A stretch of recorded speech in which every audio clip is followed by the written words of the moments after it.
That's one small step for man, one giant leap for mankind.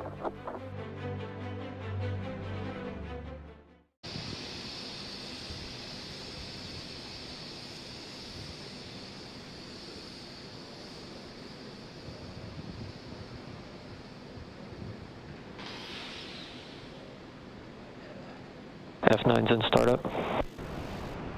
So there we heard the call out. F9 is in startup, meaning that the flight computers have taken control of the launch countdown for Falcon 9. First and second stages are beginning to pressurize for launch. The white clouds that you see there is just... LD is go for launch. There we heard the final call. LD is go for launch.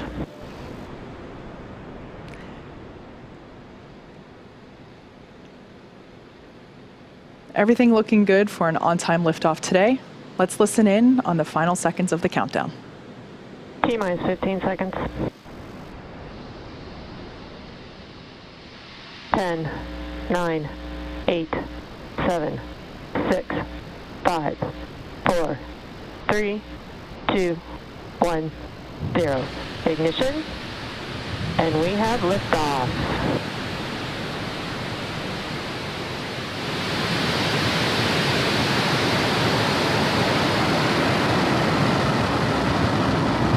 Stage 1 propulsion nominal. Vehicle's pitching downrange.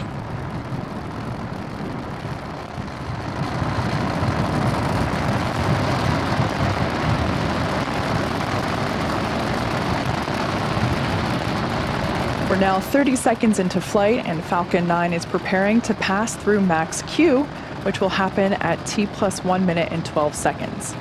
For those of you that might be unfamiliar with this term, max Q is when the vehicle will experience the greatest amount of dynamic pressure. Call out there that everything is looking nominal for first stage. To prepare for max Q, we throttle the engines down and then back up about 20 seconds later. And this helps ensure that we keep those dynamic pressures below a certain level. Falcon 9 is supersonic. So there we heard the call out that the vehicle is now going faster than the speed of sound.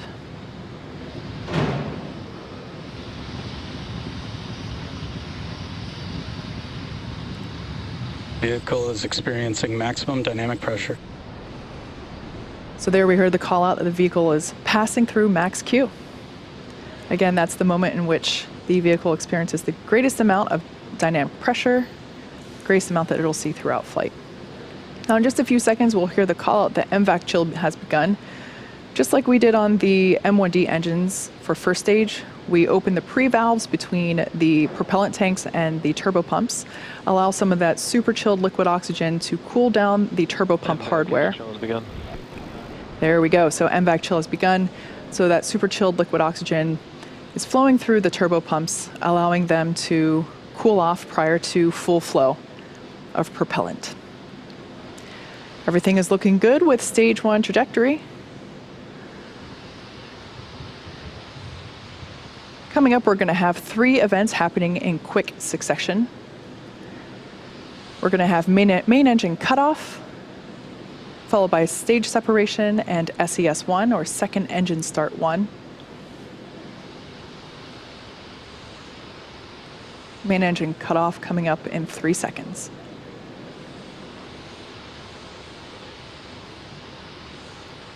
And MECO. Stage separation confirmed. All right, there on your screen we have confirmation of stage separation as well as MVAC ignition. Good MVAC ignition. Great view there of planet Earth rotating behind the first stage, which is on the left-hand side of your screen, and the second stage on the right-hand side. So on the left-hand side, we can see those grid fins beginning to deploy into the landing position. Those grid fins will be utilized to help steer Falcon 9 for a precise landing on our drone ship, which, like I mentioned earlier, is positioned a couple hundred miles. Nominal trajectory. Nominal trajectory there for Falcon 9. As I said, those grid fins will be utilized to help guide and steer the booster back to the drone ship. fairing separation confirmed. And confirmation that there you saw it on your screen, the two fairing halves have separated, exposing the SXM-7 satellite.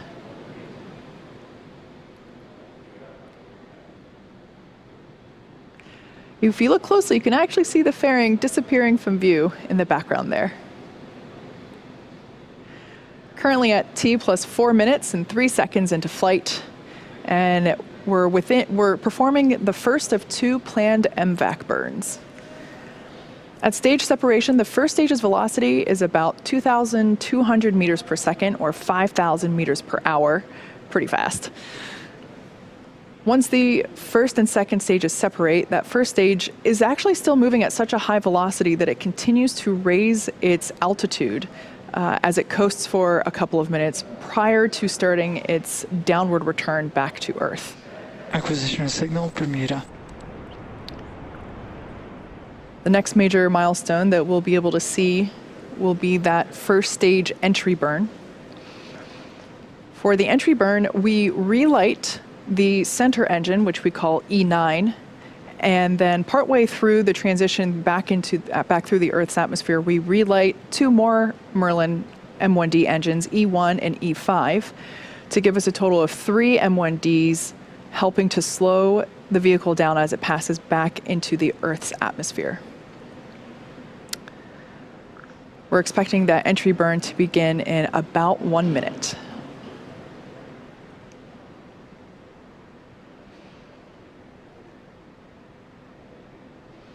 Trajectory continues to look good there on second stage, carrying the SXM-7 satellite for Sirius XM. Vehicle is on a nominal trajectory.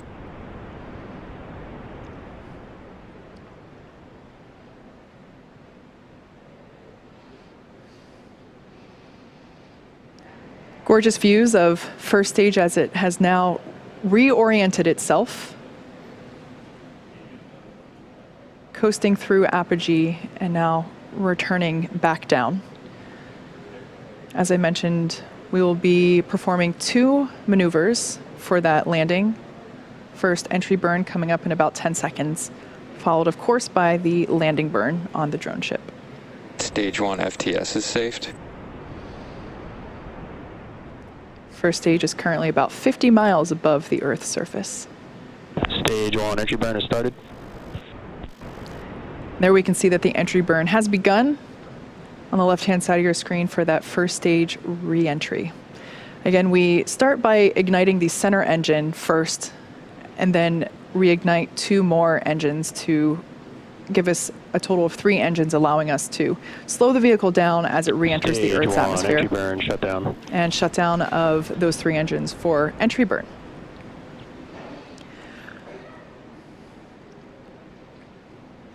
Trajectory continues to look nominal there for second stage on the right-hand side of your screen.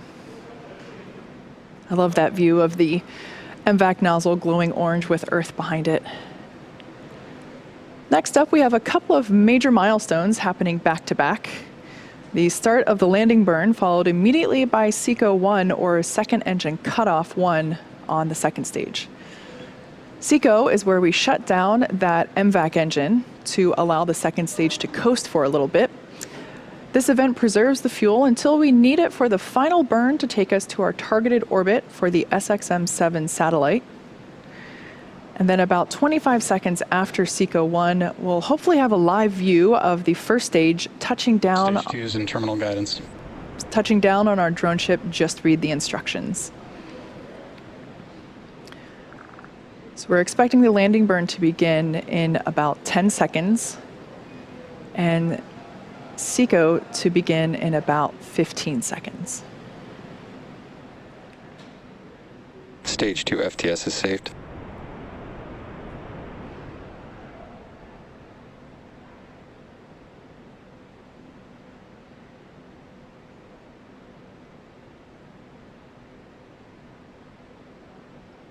Everything continued to looking nominal. And there we heard the call out of SECO. And tuning in for that landing on the left-hand side. Hopefully we stick it.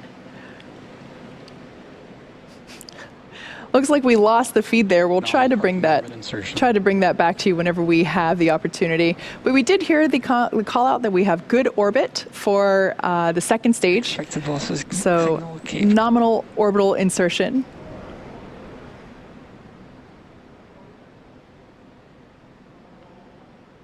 Stage 1 is landed. Landing operators proceed into 11.100 on recovery 1. We did hear the call out there that the first stage has landed. Unfortunately, we weren't able to bring the video of that as it was over the horizon. And there's that view. Once again, this is the 7th flight and therefore the 7th landing of this particular booster, also marking the 69th successful recovery of a Falcon 9 first stage. The second stage vehicle has just entered its first coast phase, which will last about 18 minutes, and will light that MVAC engine for a second time shortly thereafter at T plus 26 minutes and 3 seconds. We're going to take a break here, and as always, if you're interested in keeping an eye on that second stage throughout its coast phase, we'll leave you with an animation. See you back here at T plus 25 minutes.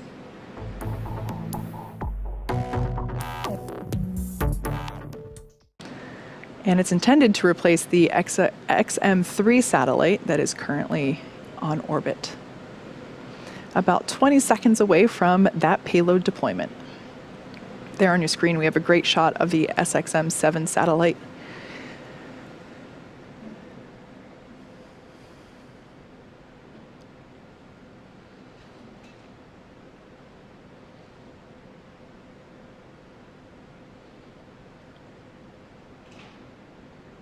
Payload separation confirmed. And there on your screen, we can see that the payload has separated. We've received confirmation of that successful separation of the SXM-7 satellite from our second stage, which will be bringing our webcast today to a close. Thank you to SiriusXM for entrusting us with the SXM-7 satellite. This mission marked the 7th launch and landing for this particular Falcon 9 booster, SpaceX's 69th successful booster landing, and despite a crazy 2020, our 25th launch this year. To the range and FAA, we appreciate having your support for today's mission. And to all of our viewers, as always, thank you for joining us and have a great day.